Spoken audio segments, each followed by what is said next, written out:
Glória a Deus. Todos acharam? Deuteronômio, capítulo de número 30, do versículo 15 ao 20, diz: Vês aqui hoje, te tenho proposto a vida e o bem, a morte e o mal.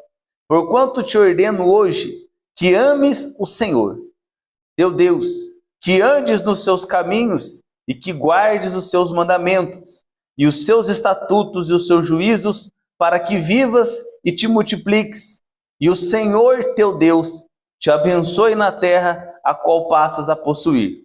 Porém, se o teu coração se desviar e não quiserdes dar ouvidos, e fores seduzido para te inclinares a outros deuses e os servires, então eu te denuncio hoje, que certamente perecerás, não prolongarás os dias na terra a que servais, passando o Jordão, para que entrando nela a possuas. Os céus e a terra eu tomo hoje por testemunhas contra ti, que te tenho proposto a vida e a morte, a bênção e a maldição.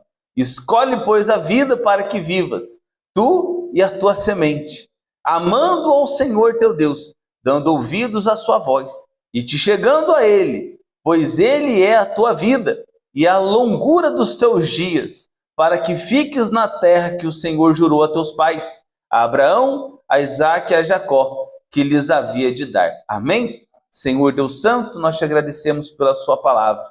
Te agradeço, ó Deus, por estarmos mais uma vez aqui. Que o Senhor, meu Pai querido, nos faça sentirmos alegria tremenda por podermos participar, meu Deus, Pai, mais uma vez, da porção repartida da sua palavra, que o Senhor distribui para a sua igreja nessa noite. Em nome de Jesus, amém. Os irmãos podem se assentar no nome de Jesus Cristo. Irmãos, essa palavra de Deuteronômio, capítulo 30, nós podemos e faremos um link ou um gancho com o que foi pregado na quarta-feira, quando nós falamos aqui dos dois caminhos, né? Falamos sobre a porta estreita, que ela conduz a um caminho estreito e que, consequentemente, nos conduz a um caminho de salvação, e também da porta larga, né? Que conduz a um caminho largo, que, por consequência disso, também nos conduz a um caminho de perdição. Mas o que é que tem a ver uma coisa com a outra?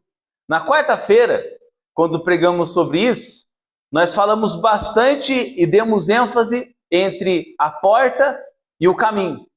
E finalizamos e concluímos falando do que seria o final dessa vida, seja a porta estreita, seja a porta larga. Mas hoje, a nossa pregação ou a nossa conversa aqui será baseada em como proceder nesse caminho.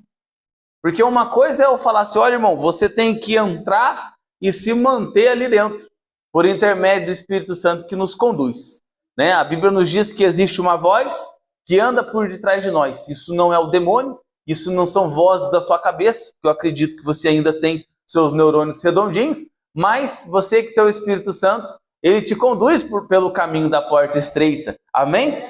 Isso é uma coisa eu te dizer. A outra é como isso é verdadeiramente na prática.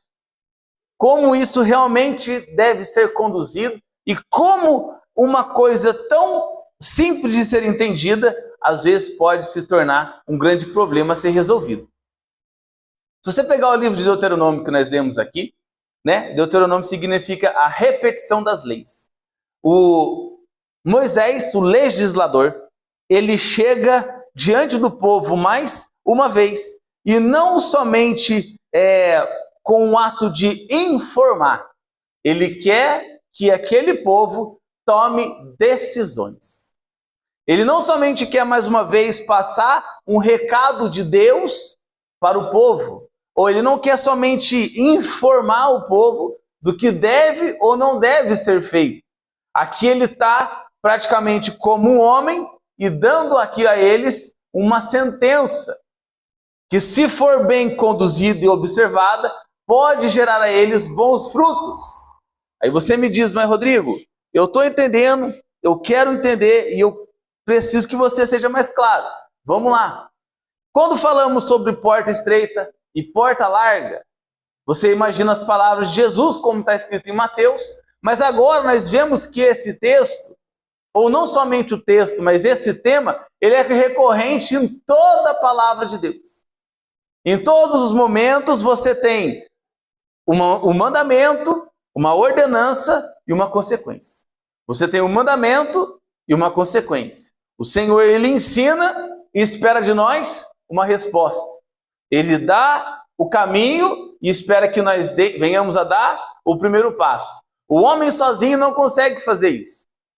Ninguém toma o primeiro passo diante de Deus se antes Deus não tocar nesse homem primeiro.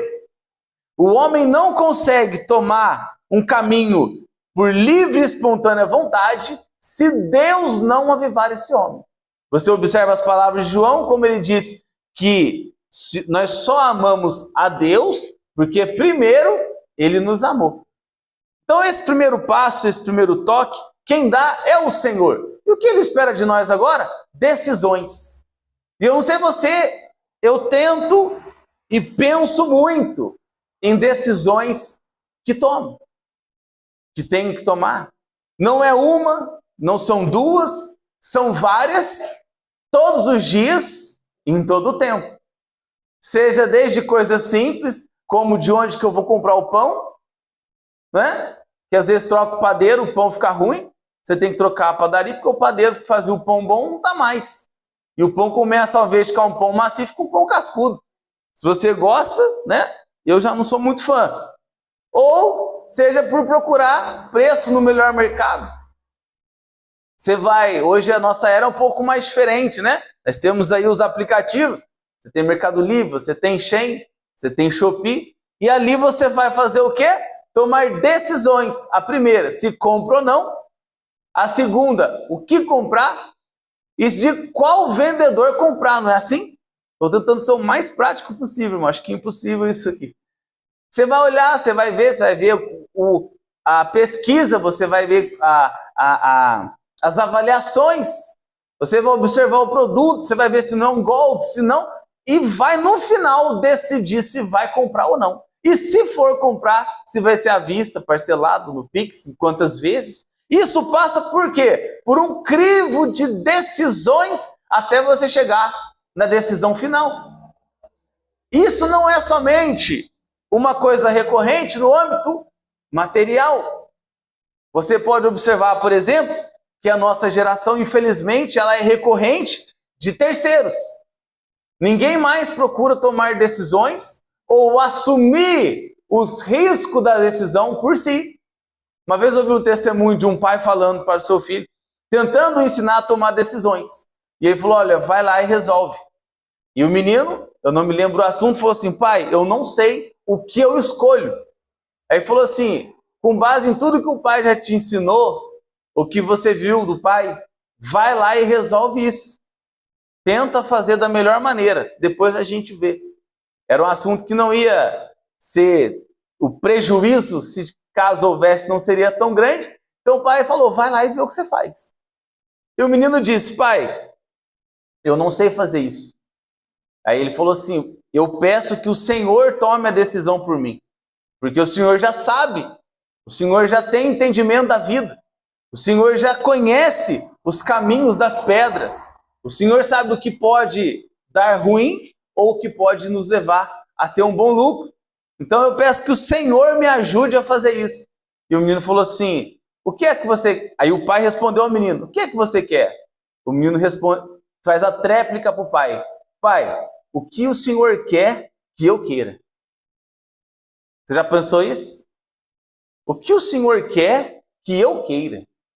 Isso não mostra, irmão, talvez nos mostra a imaturidade de um menino com medo do risco, da consequência de atitudes tomadas. Mas mostra também a confiança de um menino que entendeu que o pai dele tem muito mais conhecimento e amadurecimento de vida para discipular e levar aquele menino a ter mais vantagem ou mais lucro em cima das decisões. Hoje, infelizmente, a gente não pensa mais muito nisso.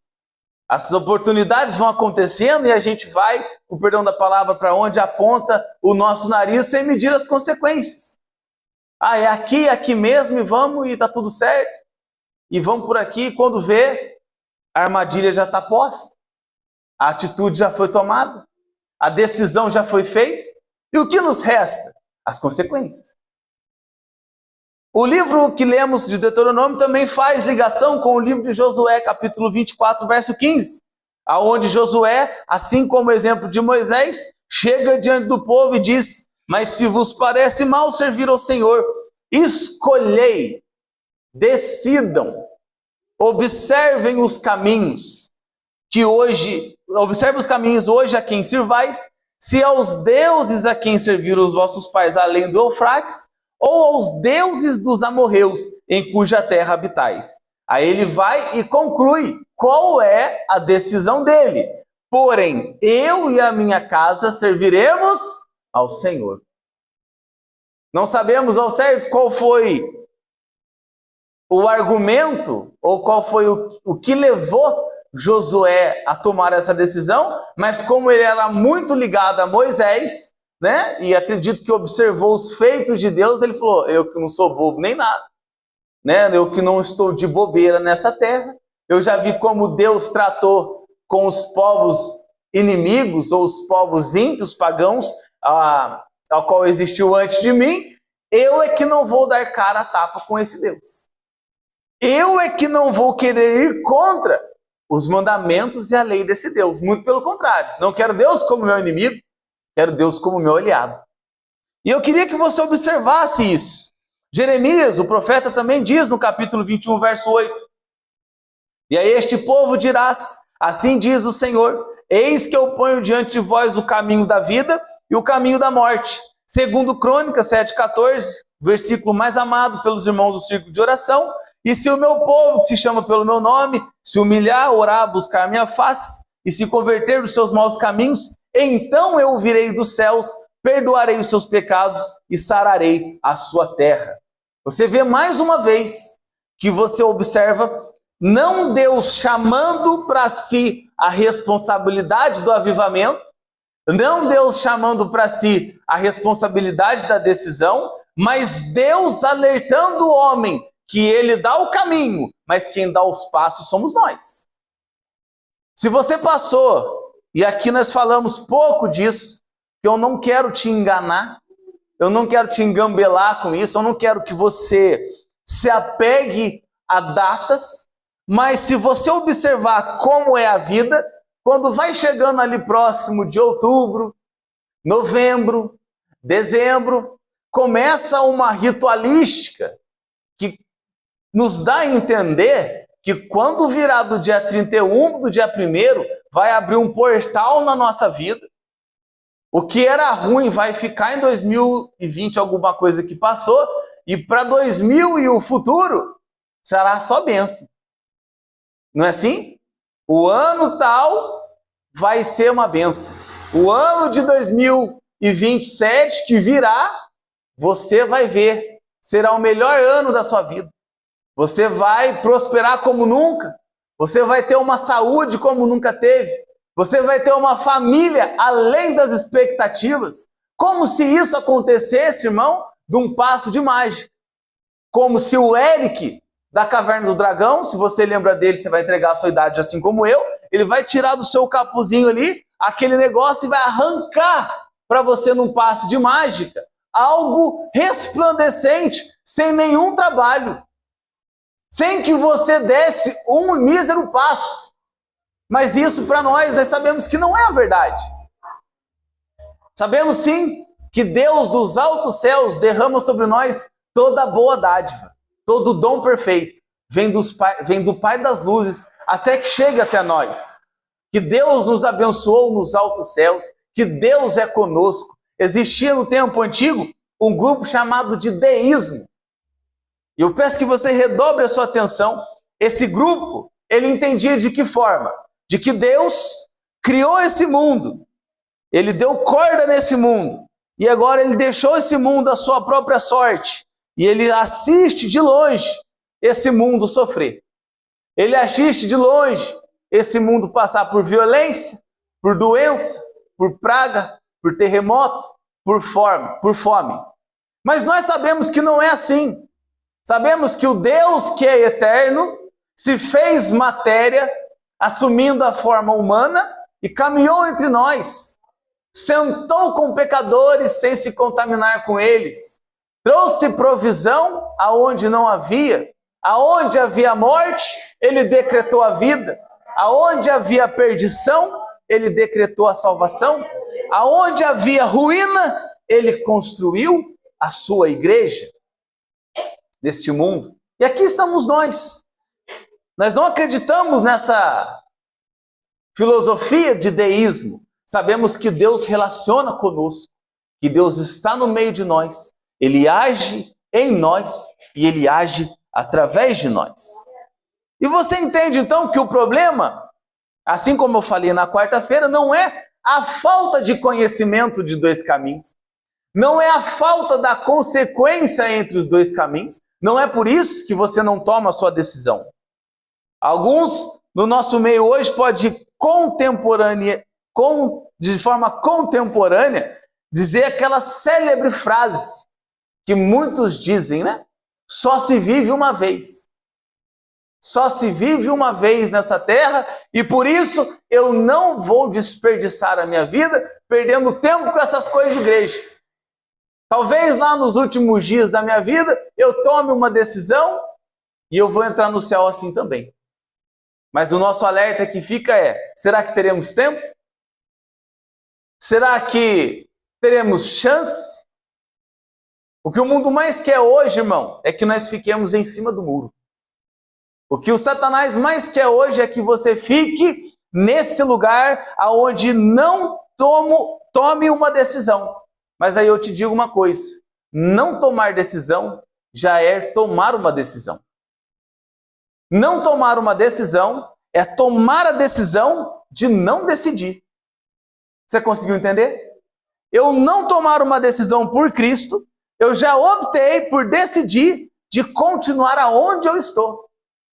No jeito que eu estou, da forma como eu estou. Mas se você observar os textos que eu li, e tanto quantos mais existem dentro da palavra de Deus, você vai ver que não é isso que Deus quer. Não é isso que Deus espera de mim e de você.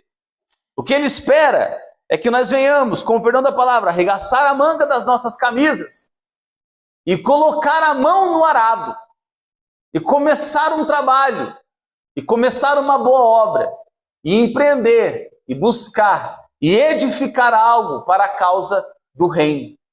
Eu não estou dizendo para que você saia daqui hoje e fale, não, então vou abrir agora uma igreja para mim também. Não é isso. Você tem a sua casa, você tem o seu ministério, você tem a sua vida. E eu te digo, nada cairá dos céus se você não decidir na noite de hoje. Usando a referência das mudanças de calendário, o que o ser humano mais gosta, irmão, é começar as coisas. O que nós mais gostamos de fazer na vida é começar algo. Você gosta de como quando está conversando com alguém, daqui a pouco a pessoa começa, olha, eu vou começar um treino, eu vou começar a frequentar a academia, eu vou começar um pilates, eu vou começar uma corrida, eu vou começar algo, eu vou começar uma faculdade, um estudo. Começa a chegar assim, nós vamos traçando métodos, porque nós trabalhamos com isso. Agora, para que você chegasse nisso, você decidiu por isso, sim ou não? Você observa que tudo que nós temos aqui nessa terra foi em volta de muito trabalho, muito esforço, muito sangue, muito suor derramado. Muitas noites sem dormir, muitas preocupações e muitas tristezas. Nada vem de graça para as pessoas. Talvez por sorte, né, ou azar, muitos nesse mundo recebem heranças, recebem dinheiros adivinhos, são nascidos em famílias abastadas. Mas o fato é que se você quer construir algo sólido, e guarde isso, se você quer algo realmente sólido, ele deve ser vindo através de luta, de batalha, de tormenta, de angústia. Porque para nós, irmão, nada é fácil. Nada é fácil. O que Deus espera de mim e de você é que hoje você observe a sua vida e tome uma decisão por mudá-la. E toma uma decisão por ir aonde você quer chegar. Trilhar o caminho para onde você deva ir. O livro de Gálatas nos informa que Deus nos dá a grande alegria e satisfação de plantar, sim ou não? Mas Ele também é fiel e justo para que nós venhamos a colher cada semente plantada. Observe só que por vezes, independente se esse é o problema condizente em muitos lares e famílias, ninguém se endivida se não passar o cartão. Ninguém se endivida se não gastar mais do que ganha. Ninguém vai ter uma diabetes nas alturas se não comer doce além da conta. Ninguém vai ter problemas que por vezes são solucionáveis se antes não plantar a semente desse problema. Eu não vou ser alguém que vou ter um casamento destruído aos 40 se eu não plantar até os 40. Agora, se eu quero ter um casamento estruturado aos 40, eu tenho que passar uma vida toda estruturando para que aos 40 esse casamento esteja estruturado. Se eu quero sair desses problemas financeiros, eu tenho que olhar qual é o caminho que eu tenho seguido e pensar e orientar a minha vida. Será que o que eu faço hoje é proposital para onde eu quero chegar? Vocês estão me compreendendo, irmão? Nós precisamos olhar as nossas decisões e atitudes hoje para ver se elas são condizentes com a porta que escolhemos, com o caminho que entramos e para onde estamos sendo levados. Irmão, quando eu tiver com 40 anos, eu quero estar com o peso X, com o X de dinheiro na conta, eu quero estar pregando a palavra, ou quero estar louvando a Deus, ou quero estar fazendo viagens por aí, porque esse é o projeto e a decisão que eu tomei. Amém, irmão, glória a Deus. Mas qual é o caminho que você está fazendo? Quais as decisões que você está tomando hoje? Irmão, mas eu quero fazer isso, tudo isso, mas eu estou comendo tudo que quero, eu estou gastando tudo que tenho, eu não estou planejando nada, eu não estou vendo nada, porque eu sei que as portas vão abrir de forma que eu não sei, da onde eu não sei, mas vai acontecer na minha vida, independente ou não. Deixa eu te quebrar esse sonho, isso não vai acontecer jamais. Deus, ele trabalha na vida de pessoas que são organizadas. Quando você vê o profeta Isaías dizendo, eis-me aqui, você vai observar que antes ele estava com os olhos fitos em Deus. Ele estava trabalhando junto ao rei Uzias, já cumprindo o seu propósito. Esse tempo atrás eu fiquei sabendo de uma moça, que ela estava dentro da igreja, chegou uma mulher,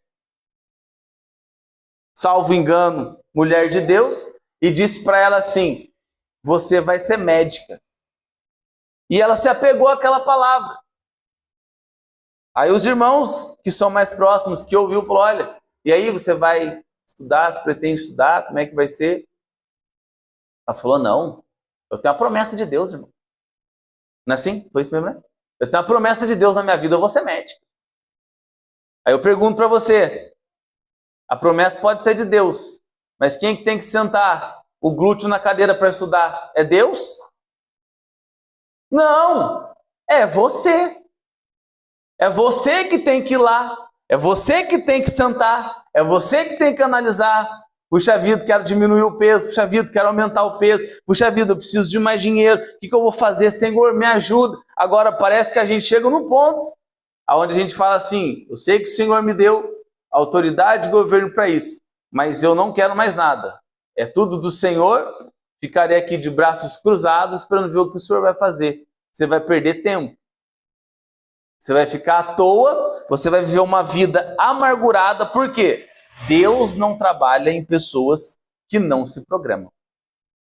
Deus não trabalha não trabalha em pessoas que não se estruturam, que não se preparam. Um exemplo clássico que nós podemos ver aqui no nosso meio. A Jennifer está fazendo as aulas de teclado, que é aprender a trocar teclado.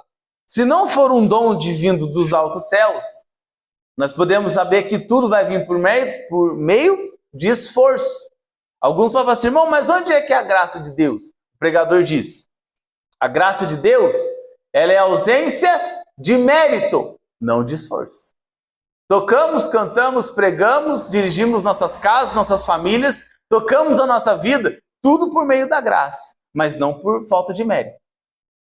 Lutamos, acordamos cedo, batalhamos, esforçamos, mas o mérito todo é do Senhor, que nos sustentou, que nos deu inteligência, que nos deu sabedoria, que abriu o nosso entendimento para que nós pudéssemos trabalhar para Ele.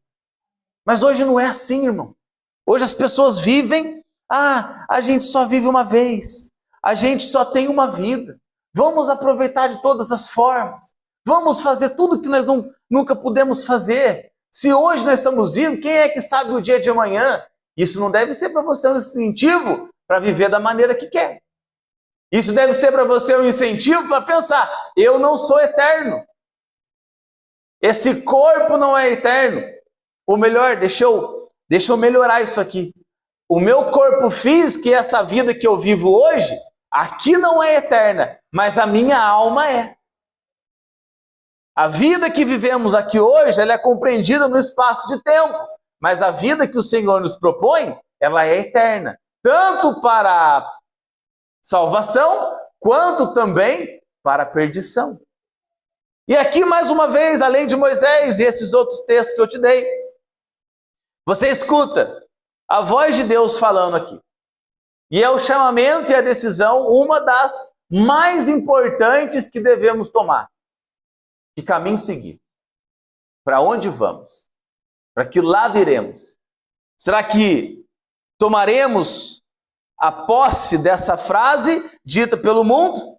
Só se vive uma vez, porque essa é a filosofia do caminho largo. Não se preocupe, quando você morrer, tudo acaba. Não pense no amanhã, viva o hoje. O amanhã a Deus pertence. Para o salvo, sim. O Evangelho, o mundo diz que nós devemos aproveitar tudo, experimentar tudo, viver uma vida sem limite. Mas você entenda que o Evangelho não. Ele é da porta estreita, do caminho estreito. E o que o Evangelho nos diz é, negue-se a si mesmo. Exemplifique, simplifique. Observe como está sendo a sua vida. Eu quero que o meu filho, ele me honre, que ele esteja comigo, que ele conte comigo quando ele estiver em certa idade. Você vai querer plantar isso quando ele tiver 15, 20? Sinto te dizer que ele não vai querer te ouvir. Se você quer ser amigo, amiga, que seu filho tenha um olhar especial para você, isso é dado e plantado desde os primeiros começos, desde o primeiro começo da sua vida, até que ele alcance a maioridade. O grande erro do homem é querer reparar as coisas quando já está tudo quebrado, sendo que teve tempo para consertar quando foi avisado. Somos acostumados, como jeito brasileiro, né, de fazer sempre a manutenção corretiva ao invés da preventiva. O carro está lá, acende todas as lâmpadas do painel. Se você abrir o porta-luva, é capaz de acender uma lâmpada lá também, te avisando, te conscientizando que o carro deve parar. E o que é que nós fazemos? Vamos andando, vamos indo, vamos fazendo. Se o carro pegou e está andando, ele vai nos levar. Mas não, você tem que trocar o óleo no tempo certo, tem que trocar o pneu na hora certa, correr a dentada na hora certa. Não faça isso com a sua vida não, irmão.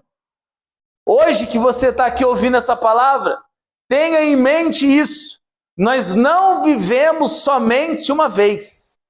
Você não foi doutrinado, e esse não é um pensamento bíblico. O mundo diz para você, viva intensamente. Mas a Bíblia te diz, viva sabiamente.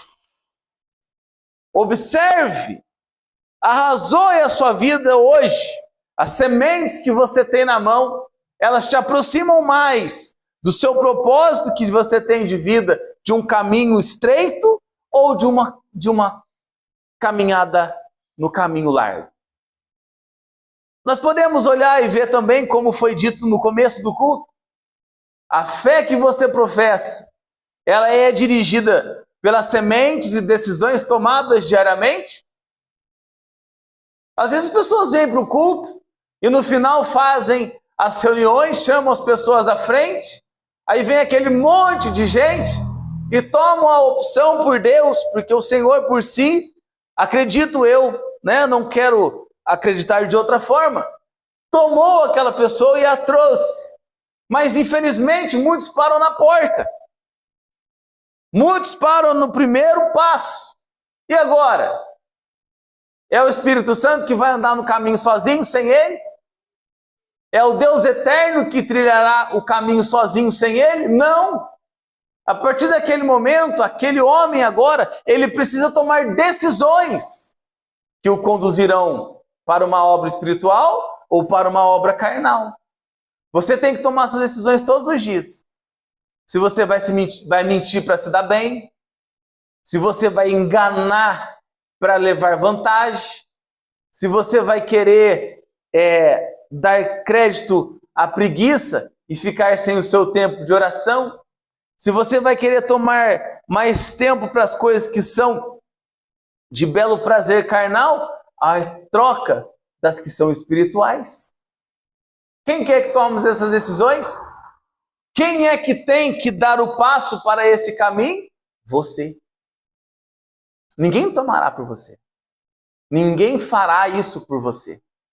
Ninguém vai fazer isso para que você fique tranquilo, deitado num berço esplêndido, dormindo até o sol do meio-dia e acordar como uma linda flor do campo e falar: pronto, meu trabalho já está feito. Não! É trabalho, meu filho. Todos os dias, todas as horas. Todas as decisões tomadas propositadamente para que a obra seja feita. Seja material, seja física, seja emocional e principalmente espiritual. Se você observar a vida de um atleta que corre em troca de uma medalha, de um prêmio em dinheiro, de uma coroa de fama, como é que é a vida que ele vive? Você vê agora essas épocas de Olimpíadas, sempre falo de um atleta ou outro que se destaca, e eles vão lá dar detalhes de como é a preparação desses atletas. Alguns são 8 horas de treino, alguns são 10, alimentação restrita, pouco contato com a família, viagem para outro país, tudo em busca de um sonho. Tudo para ter uma vida que viva de acordo com o propósito do que ele se predispôs a fazer. O que nos faz pensar que a nossa vida espiritual com Deus não é da mesma forma? Por que nós não paramos para pensar e falar: olha, Paulo usa a referência que nós somos lutadores, Paulo usa a referência que nós somos corredores, Paulo usa a referência de que somos atletas, Paulo usa a referência de que somos soldados. Todas essas condições e modalidades exigem preparo, exigem estudo e exigem força para serem realizadas. E tudo isso ele colocou na condição do cristão nos dias de hoje. Nós lutamos, nós corremos, percorremos, militamos, tudo em volta do reino de Deus. Mas e aonde é que está o tempo do preparo, irmão? Aonde é que está o tempo de decisões sábias que nos levem para esse bom caminho? Que nos empurre, que nos conduza para esse caminho de vitória, para esse caminho de preparação. Hoje, mais cedo, eu comecei um curso de hermenêutica e exegese bíblica para interpretar os textos da melhor forma. Sempre quis. Estava aí, já tinha feito mas dentro de um completo curso, mas senti que ainda faltava alguma coisa. E fiquei pensando, estava já namorando esse curso há um tempo, falei, hoje eu vou começar a fazer. Porque o conhecimento não vai cair do céu. A sabedoria não vai invadir a minha mente como algo místico, e eu vou começar a olhar esse texto aqui de forma que eu vou entender tudo de uma hora para outra. Eu não vou olhar assim para entendi o costume da época, o jeito. Isso vem, meu filho, de esforço, de compreensão, de buscar, de ouvir, de ser sensível ao Espírito Santo. Eu estava sendo incomodado com isso. Irmão, tem a palavra que eu vou ser um diretor de empresa. O abençoado não dirige bem nem a própria casa, mas ele quer dirigir uma empresa. Ele quer dirigir pessoas. Não vai conseguir. Vai ter que aprender. Vai ter que sentar na cadeira da humildade. Vai ter que ver como é que está do outro lado. Como as pessoas pensam. O apóstolo Paulo, ele diz que se esse assunto da eternidade, e infelizmente bem sabemos que é algo que não é mais tão costumeiro no meio das pregações, né? Porque são pregações que não chamam tanta atenção. O que chama a atenção é se eu vou te dar a chave de casa. O que chama a atenção é se eu vou te dar a chave de carro. O que chama a atenção é se eu vou profetizar sobre a sua vida. Mas o que nós, que gostamos e amamos a palavra de Deus, o que nós gostamos de ouvir é sobre o fim dos tempos, sobre o destino eterno da nossa alma e o que é que nós devemos fazer para chegarmos até lá. O apóstolo Paulo diz, 1 aos Coríntios capítulo 15, a partir do verso 31, eu protesto que cada dia eu morro, gloriando-me em vós por Cristo, Jesus nosso Senhor. Se como homem combati em Éfeso contra as feras, que me aproveita isso se os mortos não ressuscitam? Comamos e bebamos que amanhã morreremos. Você olha que o apóstolo Paulo escreve, e ele falando, se não houvesse a ressurreição dos mortos, que me daria eu de alegria combater contra as bestas feras? Vamos melhorar isso aqui. O que daria de alegria para Paulo combater as heresias? O que daria de alegria para Paulo pregar a santa palavra de Deus? O que daria de alegria para o apóstolo Paulo ser mordido por serpente? O que daria por alegria ao apóstolo Paulo passar por naufrágios, por açoites, por aflições, por prisões, por doenças? Que alegria sentiria o apóstolo Paulo? O motivo pelo qual ele passara toda a sua vida, desde a sua conversão, em prol do reino. Se não fosse a ressurreição dentre os mortos. Isso deve dirigir a mim e a sua vida nessa noite. Que alegria teria eu frequentar tanto tempo a igreja, assim como eu tendo em volta de mim tantas pessoas difíceis de lidar. Assim como eu, tendo pessoas em volta de mim, passar por tanto problema de aflição financeira. Assim como você e eu, olharmos para dentro de nós e falar, do que me vale tudo isso? Do que me vale me abster de alimento em troca do jejum?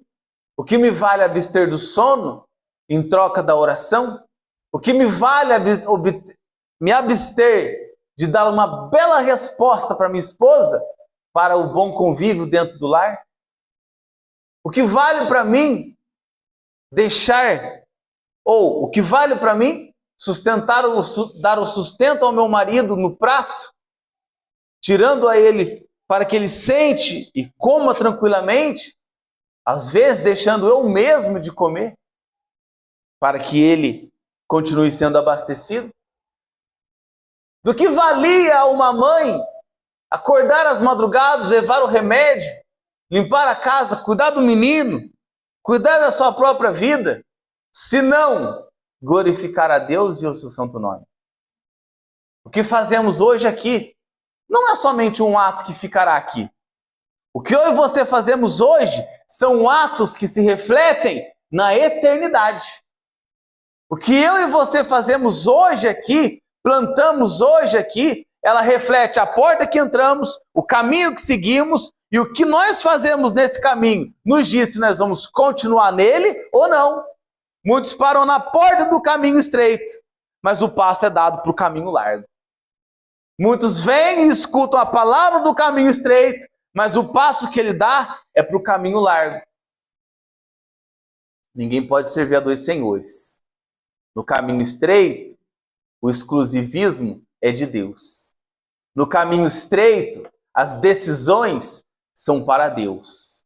No caminho estreito, as atitudes são tomadas para o avanço do reino de Deus. Você está compreendendo?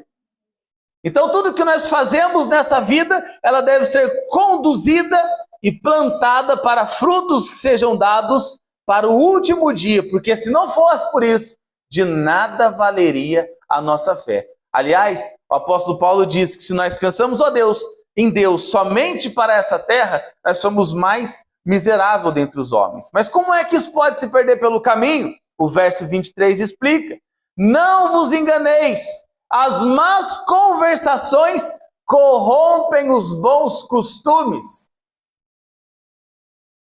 As más conversações corrompem os bons costumes. Quando eu disse, e repito, nós não podemos servir a Deus e a Mamon. Nós não podemos dar ouvido a Deus e às coisas desse mundo. Nós não podemos ser crentes somente na igreja e termos somente assuntos relacionados com os ímpios. A nossa vida, como eu disse mais uma vez, ela deve ser plantações, sementes que são lançadas ao caminho. Para quê? Para que nós possamos continuar nele. Para que eu e você possamos continuar de pé, devemos sair do buraco. Devemos observar o caminho que nos está proposto. Você toma decisão com o marido que você quer. Você toma decisão o trabalho que vai ter. Você toma decisão para que rua você vai trabalhar amanhã. É você que toma essa decisão. É você que analisa a esposa que vai casar, a casa onde vai morar, que estilo de vida que você vai ter. E o apóstolo Paulo, no meio desse debate, ele disse: não vos engane, as más conversações corrompem.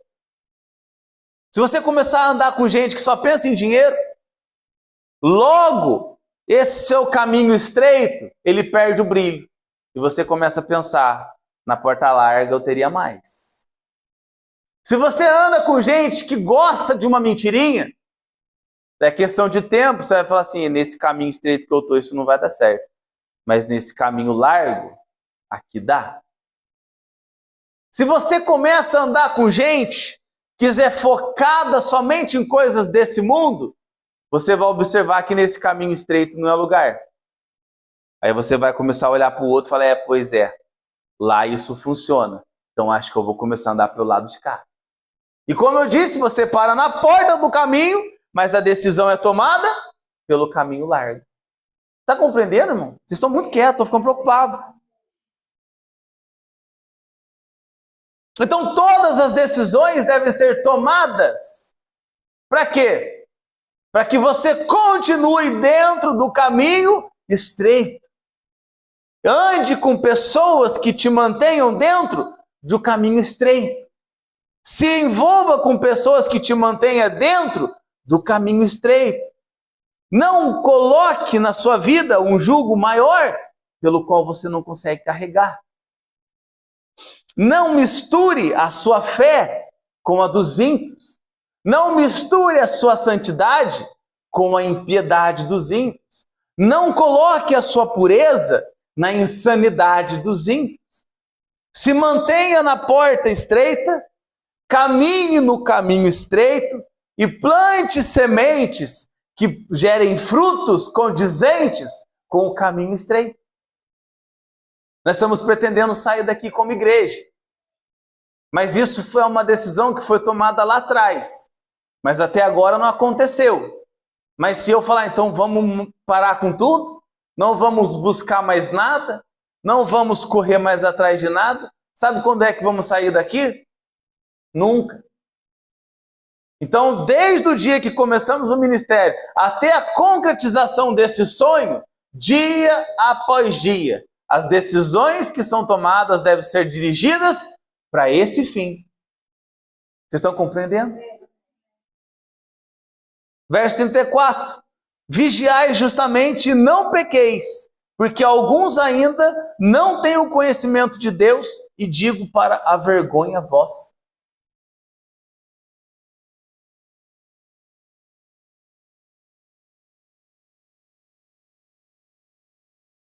O contraponto, irmão, de tudo isso é: o ímpio pensa, eu só tenho essa vida. O salvo não. Ele sabe que essa vida, ela é a preparação para a vida verdadeira. Isso aqui para nós é somente um espaço de tempo compreendido entre a história. Você nasceu, sabe lá Deus quando? Eu sei que eu nasci em 1993 e tem um dia final proposto para o meu fim, aqui. Agora, essa vida compreendida aqui, ela vai resultar no final dela para a condenação ou para a salvação. Mas, Rodrigo, como é que vai ser isso? Verso 15 de Deuteronômio 30. Vês aqui hoje que te proponho a vida e o bem, a morte e o mal. Porquanto te ordeno hoje que ames o Senhor teu Deus, que ande nos seus caminhos, que guarde os seus mandamentos, os seus estatutos e os seus juízos, para que vivas e te multipliques, e o Senhor teu Deus te abençoe na terra, a qual passas a possuir. Se o que você tem feito até hoje, irmão, não tem nada a ver com o reino, como é que você quer prosperar no reino? Se o que você propõe no seu dia a dia não é nada que te aproxima de Deus, como é que você quer crescer espiritualmente? Se as suas condições, ou suas, melhor dizendo, as suas decisões dentro do seu lar não tem nada condizente com o reino de Deus, como é que você quer ter um lar abençoado? Se o que você planta no coração do seu filho, da sua filha, não tem nada relacionado com o reino de Deus, com a porta estreita e o caminho estreito, como é que você quer que ele conheça Deus? Essa decisão Deus não vai tomar por você. Esse caminho, o Senhor já colocou diante de você. Todo esse texto que lemos aqui são as palavras de Jesus no Sermão do Monte. Há dois caminhos. Porta aberta, porta estreita e porta larga. Caminho estreito e caminho largo. Eis que mais uma vez eu ponho diante de vocês a vida e a morte, a bênção e a maldição. Mas um fato interessante que o texto nos diz é que Deus não quer que você se perca. Ele não quer que você fale, Senhor, eu não sei que caminho eu vou tomar. Porque, por um lado, esse caminho não parece ser tão mal da porta larga. Mas, por outro, eu sei que o caminho que eu devo me posicionar em decidir é o da porta estreita. Mas o da larga parece ser mais gostoso. Mas o final eu sei que leva à perdição. O da porta estreita é um caminho de dores. Mas no final me leva à salvação. E Deus diz para nós essa noite, escolhe, pois, a vida. Escolhe, pois, a vida. Se você está em dúvida ou esteve em dúvida até hoje, escolhe a vida. O Senhor diz, eu sou a porta. Aquele que entra por mim, entrará, sairá e achará pastagem. Nós estamos diante dessa porta. Em outra referência bíblica, o Senhor nos diz que Ele também, Ele está à porta e bate. Que porta é que o Senhor está? A porta do meu e do seu coração. Ele está ali batendo. Se você ouve a voz dele, a Bíblia nos diz, se hoje ouvirdes a voz do Senhor, se hoje ouvirdes o chamamento do Senhor, se hoje vocês ouvirem a graça de Deus abastecendo os seus corações, hoje, se vocês ouvirem hoje, o que mostra a urgência da palavra, não é se vocês ouvirem hoje, toma a decisão amanhã. Não é se vocês ouvirem agora, toma a decisão semana que vem. Eu ouvi um relato essa semana de um menino, que infelizmente não está mais entre nós. E o relato era que durante um tempo ele parou em frente à igreja dele, e ele observava a igreja, e ele olhava o pastor indo embora, aquela situação, o menino ali, sabe lá Deus o que passava na sua mente, o que passava no seu coração. Mas o fato é que as decisões que ele tomou depois disso foram dadas segundo o desejo do seu coração imediato. Não cabe a nós julgar o ponto entre salvação e condenação nesse momento. Mas nós bem sabemos que quando Deus bate na porta do nosso coração, Ele somente bate, mas quem abre somos nós. Ele fica ali. batendo, chamando, orientando. Nós sabemos que estamos errados, nós sabemos qual caminho devemos seguir, nós sabemos para que lado devemos ir. O que o Senhor espera de mim, de você? A decisão de seguir. Senhor, eu vou por esse lado. A toda quarta e a todo domingo você tem a decisão de ficar na sua casa. Mas é isso que Deus quer para você? A decisão de ficar na sua casa te conduzirá mais para a carne e o caminho largo, ou para a porta estreita e o caminho estreito? A todo tempo eu tenho a opção de deitar, dormir a berço esplêndido e não abrir mais a palavra de Deus para ter palavra para pregar para a igreja, para ter palavra para alimentar a mim mesmo. Eu tenho essa decisão. Agora, parte de mim e parte de você buscar. O texto que lemos em 2 Crônicas 7,14: buscar-me-eis e me achareis quando me buscardes de todo o coração. Deus fala, eu estou disposto, eu estou aqui, eu tenho um caminho para vocês, mas eu preciso que vocês deem o passo. Vocês têm toda sorte de bênção decretada na área espiritual, mas se vocês não demonstrarem intenção de obter, se vocês não demonstrarem amor por isso, eu não vou invadir, eu não vou entrar, e eu não vou tomar a força. Mas uma coisa eu deixo, a minha palavra, e a minha palavra diz, hoje eu coloco diante de vocês a vida e a morte, a bênção e a maldição. Eu não sei se você vai chegar na sua casa hoje. Queria eu te garantir isso. Mas caso você não chegue, nós vamos orar daqui a poucos minutos. E você pode fazer essa limpeza, esse reset, dar uma nova configuração para a sua vida a partir de hoje. Senhor, esse relacionamento, ele não edifica, as coisas que eu falo não são condizentes com o reino, a vida que eu levo não tem nada a ver com a sua palavra, mas eu quero que isso acabe hoje. Eu não, né? Você deve falar isso também, assim como eu.